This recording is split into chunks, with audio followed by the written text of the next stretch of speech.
Hello everyone, this is Binary Noel coming back with another episode of FTV Academy. This is episode 4 of the series, and in between episodes, I did a lot of base moving around.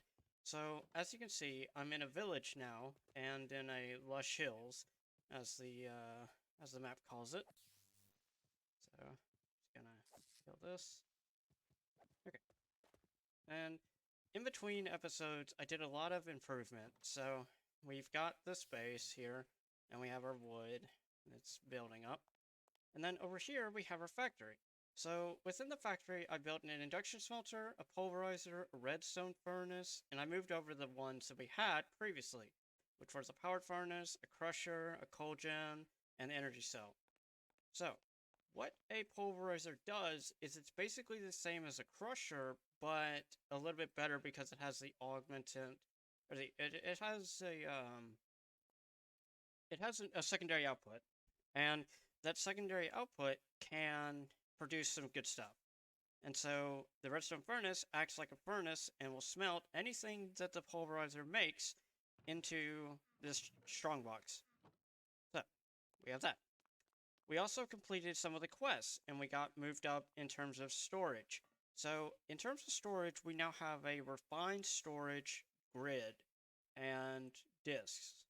So, what a refined storage is, and I'll go through the quests. Go through the quests here. Okay, so we completed refined storage basics. Think tank. The controller is the heart and brain of a refined storage system. Every block in the system must be connected to the controller in some way, either with cables or just touching it directly. The refined storage system is powered using RF by piping it into the controller, and you can only have one controller per system. So what that means is that this block down here in the basement, I cannot have more than one of these. I can't have more than one controller for this entire system, which has currently all of our items inside it. So it's basically like a computer within your game, and it can store a whole lot of stuff inside of it. And it's really useful. It's also useful for auto crafting, which is very good. So the next quest was to make a disk drive, which is this block down here. This one.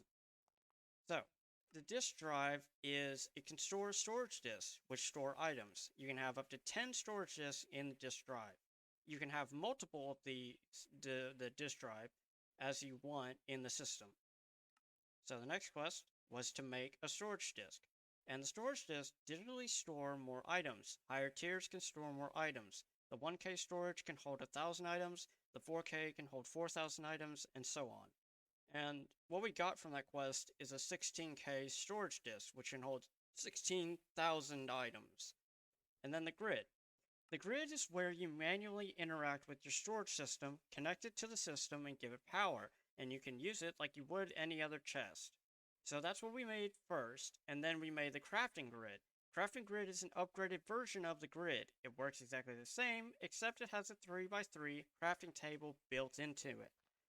And then we did some cables, some cable management, and then we made an importer and an exporter. An importer will pull items from the inventory it is placed on and insert them into the RS system. An exporter will pull specified items into the inventory it is placed on from the RS system. We also made an external storage. Place the external storage on an inventory and its contents will appear in the system.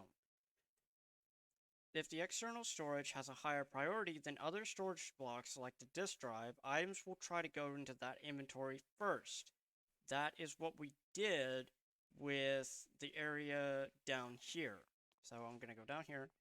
So this connected drawer controller. We have an external storage that's backed up into that.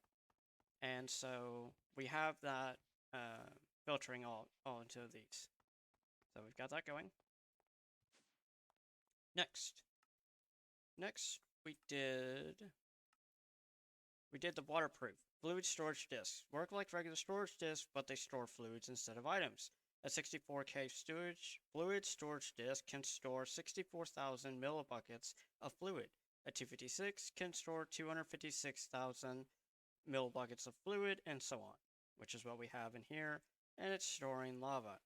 We also, another thing that we did was we went to the Nether and we made a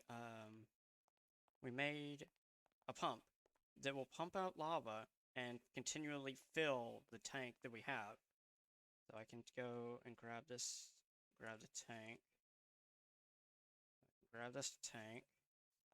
and then I'm gonna go down here into where the Nether base is. And so what this does is it allows us to also have another way of power being the thermal. So it's really good. Really, really good. If I go out here, go back, no. That's it. I'm trying to remember the way that I had it. Ah, it's down here. Okay. So we come down here, then we go down here, and then, well, it was there. Still, it's just underneath the lava. Oh, those pipes broke. That's why. Oh, crap. Oh, well. I wasn't expecting those pipes to break. Yeah, fine. Go /home. And also in the quest, we also did... What's this? Teleports me? Okay. We also did technology, and we made... In the Advanced tab, we made the Hardened Upgrade Kit. Upgrade kits are used to increase the tier of a thermal expansion machine or dynamo. Simply right-click the block with the upgrade kit to set it to that tier, as long as the machine is already the previous tier. The base order of tiers is basic, hardened, reinforced, signalum, and then resonant. We also made the reinforced upgrade kit. Reinforced machines are the second tier and have room for 2 augments. You can craft upgrade kits together to create a conversion kit which will apply all the upgrades at once. So that's useful for if you want to upgrade your machines all at once, which is good. And then we built this room, which this will be more of the factory setup. And then we have this one, and then I also updated the basement area so it's a little bit nicer looking with the limestone and the slate bricks. So yeah, that's basically what all we've done between episodes. So I will go do some mining, and then I will come back later.